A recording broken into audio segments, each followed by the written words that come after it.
એ આ બધા કર્મચારીઓના કારણે છે કે લગભગ 22 કરોડ 32 કરોડની આજુબાજુ થાપણ છે. તો કે જેવી તેવી આ નાનકડા એવા જે તળાજા તાલુકા મતલબથી 118 ગામડા એની થાપણ કંઈક 50ની આજુબાજુ એટલે બધા લોકોએ ટીમવર્કથી સારી રીતે સરસ રીતે કામ કર્યું છે. ત્યારે જ આ વસ્તુ શક્ય બનતી હોય છે. જે વાઇસ ચેરમેન છે એ એમનું આપણે સન્માનનું વિધિ આપણે ચાલુ કરીએ.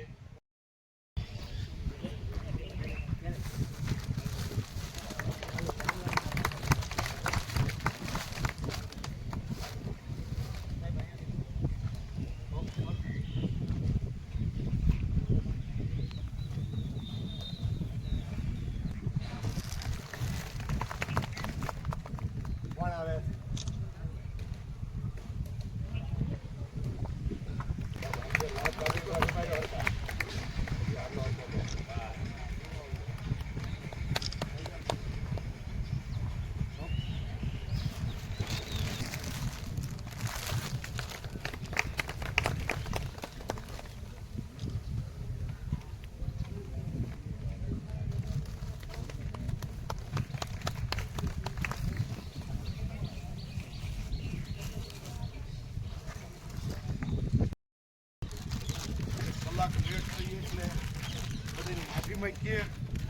અને થાકેલા છો એટલે આળસ ઉઠાવવા માટે પેલા ભારત માતાની જય બોલાવી. ભારત માતા કી જય. કરીને ભારત માતા કી ભારત માતા કી તો એમ થોડીક આળસ કંઈ કર્યું પણ છે. વધારે સમય નહીં લઉં કારણ કે જે સમય લેવાનો હતો એટલે મેં લેટ આવ્યા અને કાલે મને ફોન હતો તમારી અમારી વાર્ષિક સાધારણ સભામાં તમારે આવવાનું. મેં કીધું વાંધો નહીં આવશું પણ મેં કે થોડું કામ આવી ગયું હાલતા થઈ એટલે બીજા મહેમાન એટલે લેટ પડ્યા. બાકી અહીંયા આવવા જ મેં કે આજે આવ્યો હતો ને હું આજે આવવાનો નહોતો મારી હોસ્પિટલ લેવા પણ એટલી માફી માગી અને હું મારા બે શબ્દ કહેવાની વાત શરૂ કરવા જતાં પહેલાં આજના અહીંયા વાર્ષિક સાધારણ સભાના કાર્યક્રમમાં ઉપસ્થિત મંડળના પ્રમુખ શ્રી, મંડળના મંત્રી શ્રી ભાઈ દલપતભાઈ, અમારા વાઇસ ચેરમેન કેશીભાઈ, આજ વિસ્તારના આમ તો તમારે 2 ડિરેક્ટર મળ્યા છે. ભલે અન્ય વિભાગમાંથી છે બેન પણ આમ તો તમારા તાલુકાના ગણાય એવા ભાવનાબેન, બ્રાન્ચ મેનેજર, અહીંયા ઉપસ્થિત મંડળીના પ્રમુખશ્રીઓ, ગામના આગેવાનો, વડીલો, યુવાનો અને મિત્રો, ખૂબ બધી વાતો થઈ. અમારી રાહે એટલે થાક્યા હશો. મારું પણ ગળું કાંઈ હાલવાનું નહીં. પાછળ સાંભળતા હોય કે ન સાંભળતા હોય ખબર નહીં પણ તેમ છતાંય હું આવ્યા પછી મને અહીંથી જાનીભાઈએ ફરીને રિપીટ કર્યું કે એટલા મુદ્દા છે એટલે એ મુદ્દા પર જ વાત કરી, વધારે વાત નથી કરવી. એટલે પહેલી તો વાત એને શેમડે ધિરાણની કરી.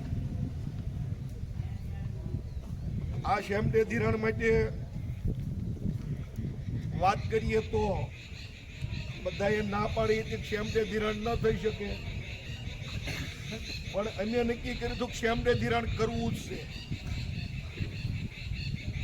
રાનીભાઈ રાહે છે પણ શેમડે ધિરાણ છે એ નિયમ પ્રમાણે નથી એટલે એનો પરિપત્ર ન થાય. મૌખિક કહેવામાં આવ્યું હતું પણ આ વાત મૌખિક જ્યાં જ્યાં કીધી ત્યાં કોઈના અનુભવ મુજબ હોય તો અનુભવ મુજબ, બીક લાગતી હોય તો બીક લાગતી હોય કે ડર હોય તો ડર. અમે ક્યાંય શેમડે ધિરાણની ના પાડી નથી. આ માત્ર ત્રીજા મહિનાની 31 તારીખ સુધી નહોતું કરવાનું.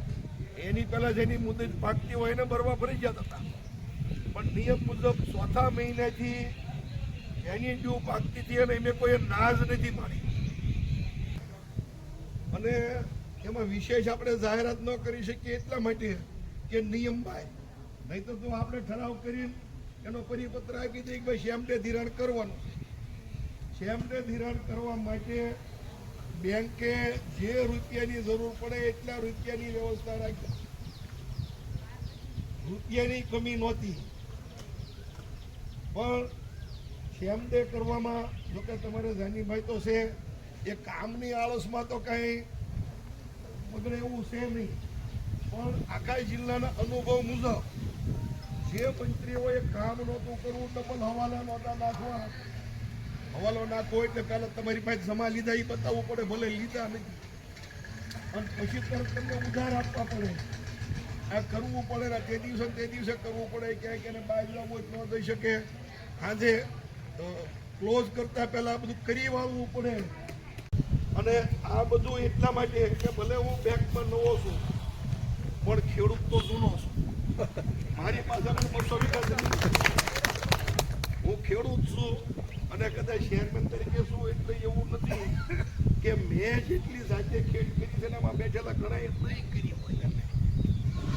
મેં બળદ હાજીને બળદથી વાવણી કરી છે. મારા 100 ફૂટના 2 કુવા પથ્થરવાળા મેં જાતે ખોદ્યા છે. ટ્રેક્ટર પણ ચલાવ્યું છે અને ટ્રેક્ટરનો સાહ છે ને અમારા સાહ લાંબા હોય. મારી આટો લોકો રાહે રહે કે ભાઈ રસિકભાઈને બોલાવો એ સાહ સીધા કરી દેશે. મારી પાસે સમયનો જેમ કે તમે એક ઉથલ લઈ જાઓ પધોરી ગયો સાહ, એટલે મેં કેટલાને સાહ પણ પધોરી દીધા છે. એટલે મેં બળદથી જે કો હાકીને પાણી કાઢતા હતા ને એ 1 વર્ષ કોસ પણ ચલાવેલો છે.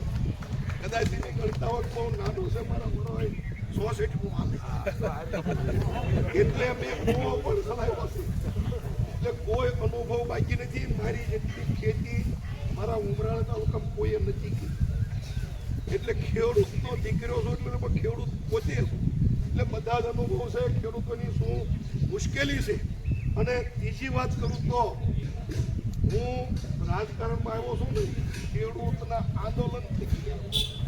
ભારતીય કિસાન સંઘનો હું સંગઠન મંત્રી હતો. ખૂબ આંદોલન કર્યા છે ખેડૂતો માટે. ખેડૂતોના પ્રશ્ન શું છે એની ખબર છે, એને વાસા આપવા માટે હું બંધાયેલો છું. પણ આપણી મર્યાદા મારીને બહાર હોય ત્યારે ગમે એટલું બોલી શકતા હોય, પણ જ્યારે જવાબદારીમાં આવ્યા હોય ને ત્યારે જેટલું થઈ શકે એવું હોય એટલું જ બોલી શકાય. અને ન થઈ શકે એવું હોય કેવી રીતે પાતે પડે એ કરવું જોઈએ અને પછી બોલાય. એટલે ખેડૂતો માટે ક્યારે કંઈ કહેવું પડશે નહીં. શક્ય એટલું અમારી પાસે છે 1.5-2 વર્ષ બાકી છે. એ 1.5-2 વર્ષમાં બેંક માટે, ખેડૂતો માટે, મંડળીઓ માટે જેટલું થાય એટલું કરશું. સાથે સાથે આપણે બેંક ચલાવતા હોઈએ તો બેંકમાં આપણે કામ બધા બેઠા છે. નોકરી કરતા હોય એને પણ ઘણી બધી જરૂરિયાત હોય. છેલ્લા 25 વર્ષમાં કોઈએ કાંઈ નોકરીઓ તો નહીં હાંસવાની, જેથી કરીને એને રસ ન હોય કામ કરવામાં. એને 11 વાગે આવી જાય 5 વાગે તાળો મારી રહ્યા થાય. પછી બેંકનું જે થવું હોય થાય, ખેડૂતનું જે થવું હોય થાય. પોતાને પગાર ઓછો મળતો હોય તો 5 વાગે ગયા પછી પોતાનું કામ કરવા જવામાં હોય. એ આપણો અમે છેલ્લી વાત છે. ભાઈ શ્રી અચ્યુતભાઈને હું વિનંતી કરી કે એ પ્રસંગને અનુરૂપ આભાર વિધિનો કાર્યક્રમ પૂર્ણ. ભાવનગર ડિસ્ટ્રિક્ટ કોઓપરેટિવ બેંકના ચેરમેન ગિરાડિયા સાહેબ, વાઇસ ચેરમેન શ્રી કે.સી. ધાંજલા સાહેબ, સથરા સેવા સહકારી મંડળીના પ્રમુખ શ્રી, મંત્રીશ્રી, સથરા ભાવનગર ડિસ્ટ્રિક્ટ કોઓપરેટિવ બેંકના સમગ્ર સ્ટાફ તેમજ ઉપસ્થિત સૌ વડીલો, સભાસદો જે અહીંયા માર્ગદર્શન આપવા આવ્યા છે, નિષ્ણાંતો અને સામે જે આપ સૌ માર્ગદર્શન મેળવી રહ્યા છો તે સભાસદોનો આજની સાધારણ સભામાં હાજરી આપવા બદલ, મોટી સંખ્યામાં હાજરી આપવા બદલ આપ સૌનો મંડળી વતી હું ખૂબ ખૂબ આભાર માનું છું.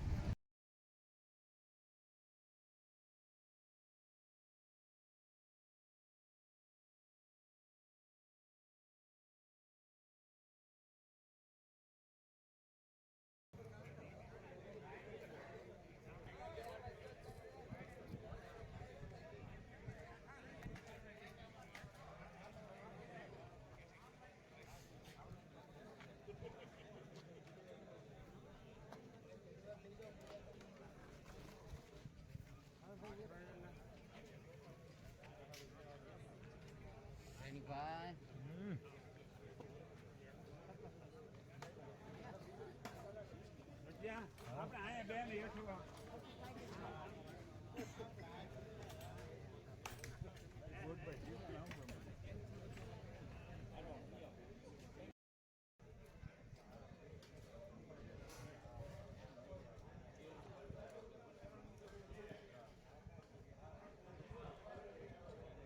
ઊંઝા લેતા આવો.